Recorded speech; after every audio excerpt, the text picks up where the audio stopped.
Hi, it's Steve from Part Select. Today we're going to try to determine why your dryer won't start.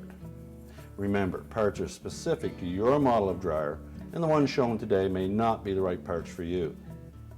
To get the right part for your dryer, be sure to search partselect.com using your model number.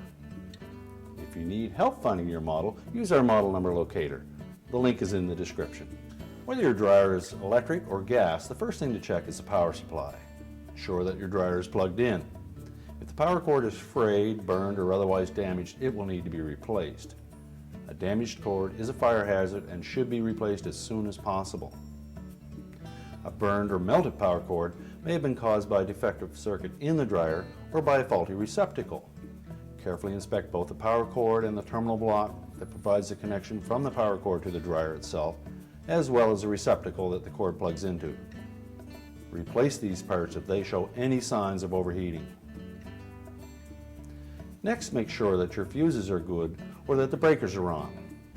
Electric dryers require 240 volts to operate and therefore will use either a double fuse block or a double breaker.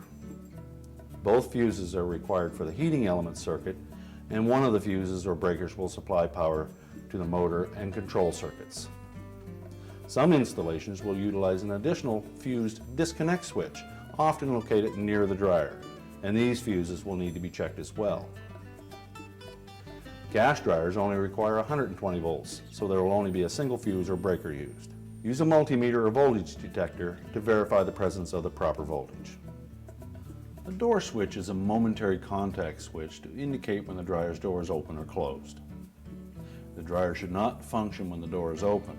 If your dryer runs with the door open, the switch may have shorted or there may be a dangerous electrical short in your dryer, and this will need to be rectified. If your dryer will not start when you press the start button and you cannot hear the drive motor running, the door switch may be the problem. The dryer door may have an actuator that presses the door switch when the door closes. If that actuator is damaged or missing, that may be the problem and not the switch itself.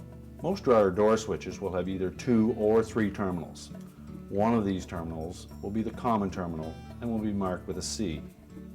The other terminals will be marked NO for normally open and NC for normally closed. The normally open terminal will be used for the motor and control circuits, and the normally closed terminal will be used for an interior light. To test the switch, you should first label the wires and connections so that you can properly reconnect them later. The wires are connected with slip-on connectors. Firmly pull the connectors off of the terminals. Do not pull on the wire itself. You may need to use a pair of needle-nose pliers to remove the connectors. Inspect the connectors and the terminals for corrosion. If either is corroded, they should be cleaned or replaced. With the button depressed, you should see continuity between the common terminal and the normally open terminal. With the button not depressed, you should see continuity between the common and the normally closed terminals. These tests can be made with a multimeter. The start switch is typically a momentary contact switch and is normally located on the control console. You can verify the function of the switch by testing it with a multimeter in the same manner as you would a door switch. The start switch typically will have 2 terminals on it, but they may not be marked common, normally open, or normally closed. The wiring diagram for the dryer will indicate the proper configuration of the switch. If there are only 2 wires on the switch, then it can easily be checked for continuity with the button depressed or activated.